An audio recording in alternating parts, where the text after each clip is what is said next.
Le village de Mauzé-sur-Loup se trouvait près du parc national de Kruger, où Rémi Colbert avait choisi de recommencer sa vie à l'âge de 50 ans. Après avoir abandonné sa carrière financière à Paris suite au décès de sa femme, il avait trouvé la paix dans une petite ferme à la lisière du village, avec quelques vaches, chèvres et poules. Parmi son bétail, il affectionnait particulièrement Noémie, une vieille vache aux yeux doux qu'il avait achetée à une autre ferme 3 mois auparavant. La ferme de Rémi occupait une position particulière. À la frontière entre la zone habitée et l'immense étendue sauvage. Depuis sa véranda, il pouvait contempler les prairies de la savane s'étendant jusqu'à l'horizon, où des acacias épars dessinaient la silhouette caractéristique du paysage africain. Les matins brumeux, il s'asseyait souvent là avec une tasse de café, écoutant le chant des oiseaux et, parfois, les appels lointains d'animaux sauvages. La vie à Mauzé-sur-Loup suivait un rythme paisible, en harmonie avec la terre et les saisons. Les villageois, principalement des Zoulous et des Xhosa, vivaient de l'agriculture à petite échelle et de l'élevage. Ils avaient accueilli Rémi, le seul étranger du coin, avec une curiosité initiale, puis avec respect lorsqu'il avait vu s'adapter à la vie locale plutôt que d'imposer son mode de vie urbain. La tranquillité du village fut troublée lorsque des rumeurs circulèrent sur l'apparition d'un léopard africain près des habitations. Inquiet pour son bétail, Rémi installa des caméras de surveillance autour de l'enclos. Ce qu'il découvrit dans les images le stupéfia. Le léopard ne venait pas pour chasser, mais approchait Noémie paisiblement. Alors que les autres vaches reculaient de peur, Noémie restait immobile, sans crainte, et le léopard s'allongeait à ses côtés, comme s'il se connaissait depuis longtemps. Le léopard africain est l'un des prédateurs les plus dangereux de la nature. Avec un corps puissant, des réflexes rapides et des mâchoires redoutables, il représente une menace majeure pour le bétail. Son comportement typique consiste à s'infiltrer dans les fermes la nuit, à chasser et à traîner sa proie dans les buissons. Mais ce léopard dérogeait à toutes les règles. Il n'avait aucune intention de chasser. Il voulait simplement être avec Noémie. Rémi passa la nuit à revisionner les images, cherchant une explication rationnelle. Le léopard était-il blessé, trop vieux pour chasser, ou préparait-il une attaque future? Mais en observant de plus près, il ne vit aucun signe de ces hypothèses. Le léopard semblait en bonne santé, mature, et son comportement ne montrait aucune agressivité. Rémi décida d'observer ce phénomène plutôt que de le signaler aux autorités de conservation. Pendant plusieurs nuits, il vit le léopard arriver régulièrement vers 21h, cherchant toujours Noémie et ignorant les autres animaux. Il prit des notes, des photos, et fut émerveillé par le comportement des deux animaux. Le léopard s'allongeait près de Noémie, posant sa tête sur sa patte, et Noémie le léchait doucement comme elle l'aurait fait avec un veau. Chaque nuit, après ce rituel, le léopard se levait, jetait un dernier regard à Noémie, puis disparaissait dans l'obscurité de la savane. Il ne restait jamais toute la nuit, ne montrant aucune intention de prolonger sa visite au-delà de quelques heures. Cela ressemblait davantage à une visite amicale qu'à un besoin de survie, un comportement totalement étranger à un prédateur connu pour son instinct affûté. Noémie, de son côté, semblait attendre ces rencontres. À la tombée de la nuit, elle se tenait souvent près de la clôture, regardant au loin comme si elle guettait son ami. Lorsqu'elle apparaissait, Noémie montrait un changement subtil dans son comportement. Un confort, un accueil silencieux, un léger hochement de tête, comme pour dire « Enfin, te voilà ».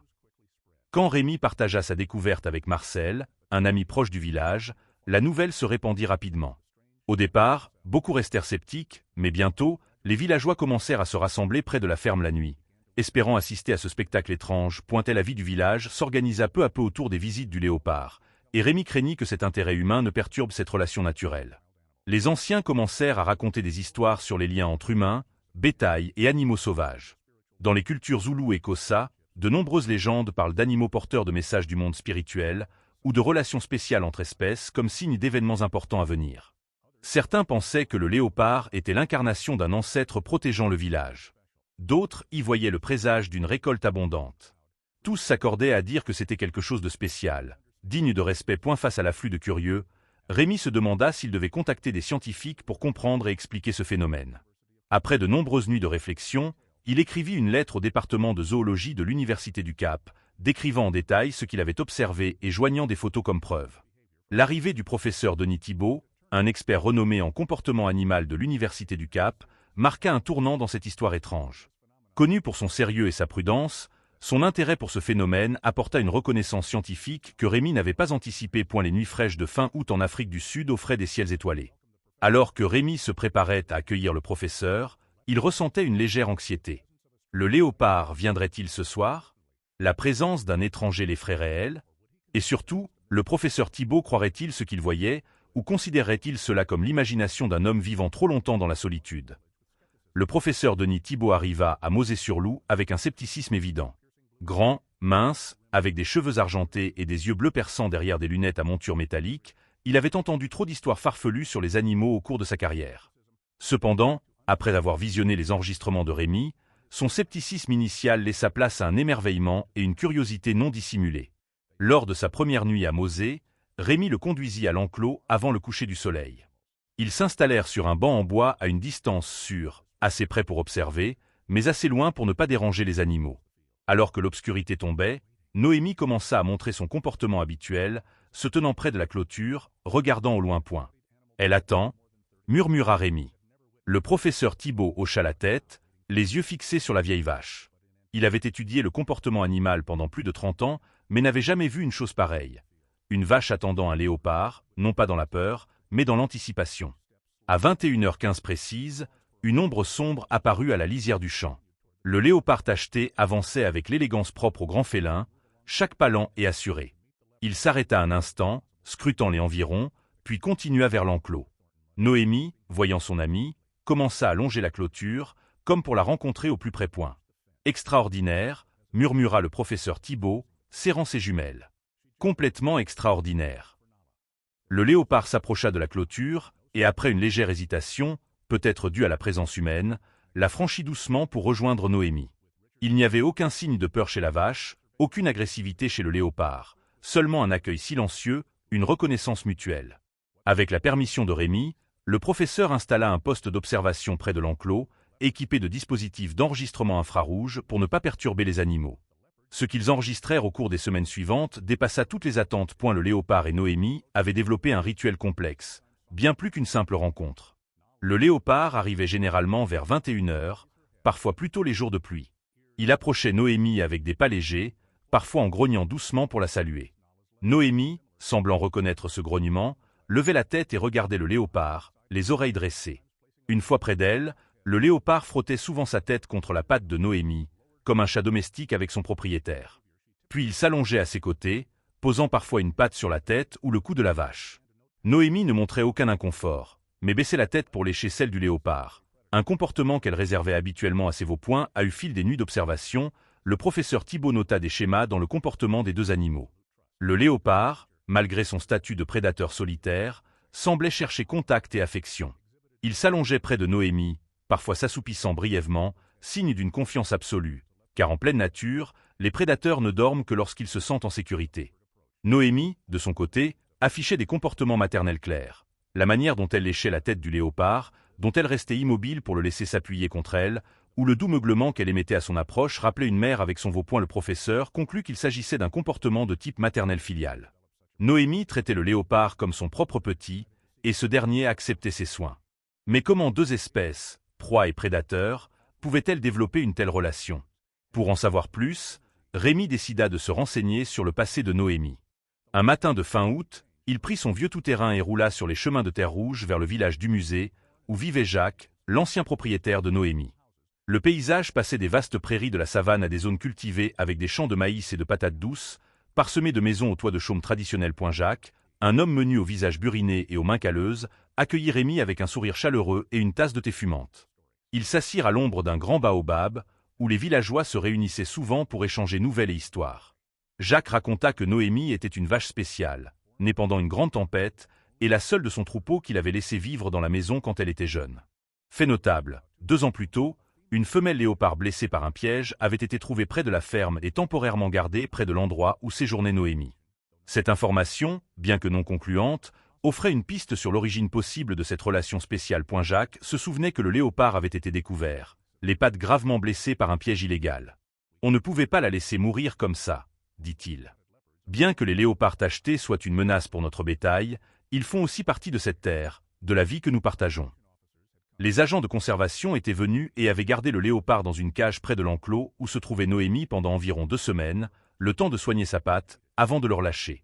Jacques ne se rappelait rien de particulier concernant une interaction entre le léopard et Noémie, mais il admit qu'il n'avait pas passé beaucoup de temps à observer.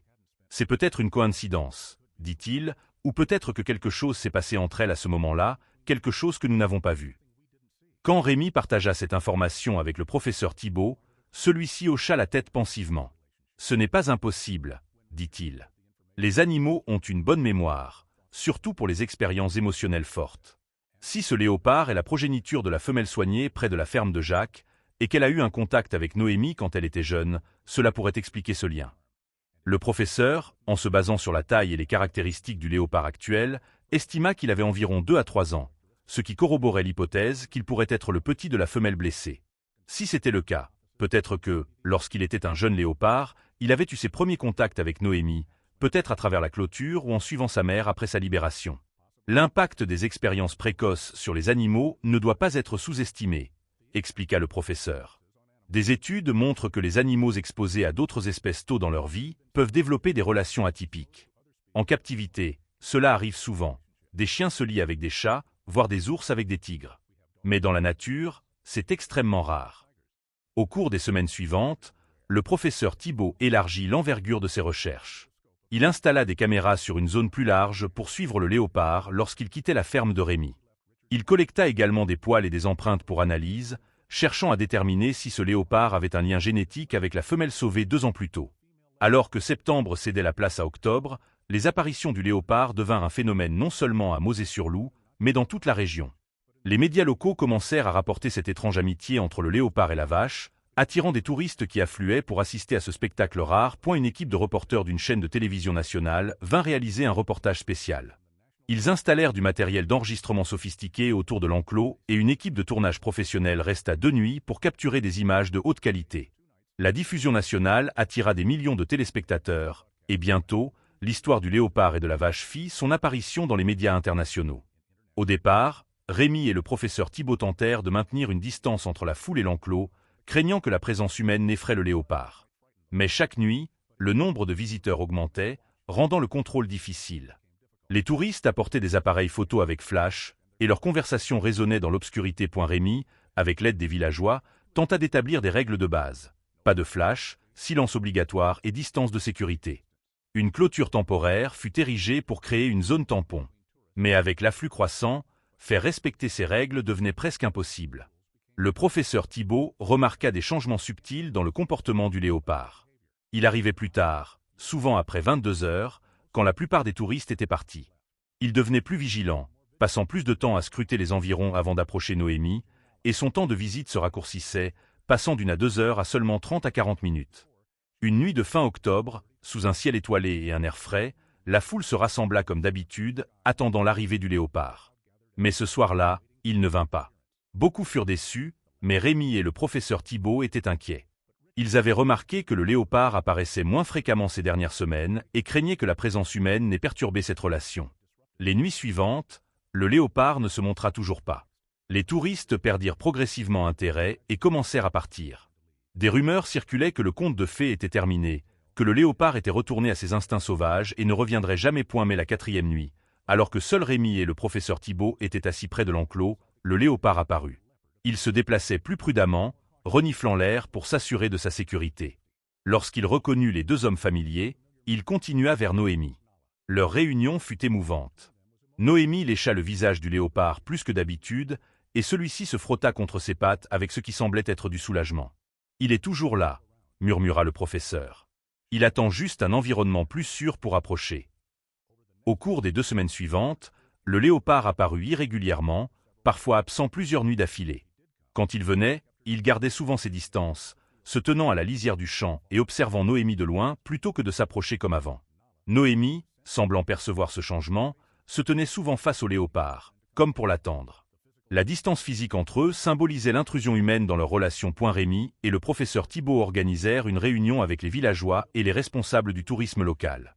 Ils expliquèrent que pour préserver ce phénomène unique, il fallait trouver un équilibre entre observation scientifique, tourisme et respect de l'intimité du léopard. « Nous ne pouvons pas traiter cela comme un spectacle de cirque », déclara Rémy. « C'est un phénomène naturel rare, et si nous ne le respectons pas, nous le perdrons. » Le professeur proposa un plan pour limiter l'intrusion humaine.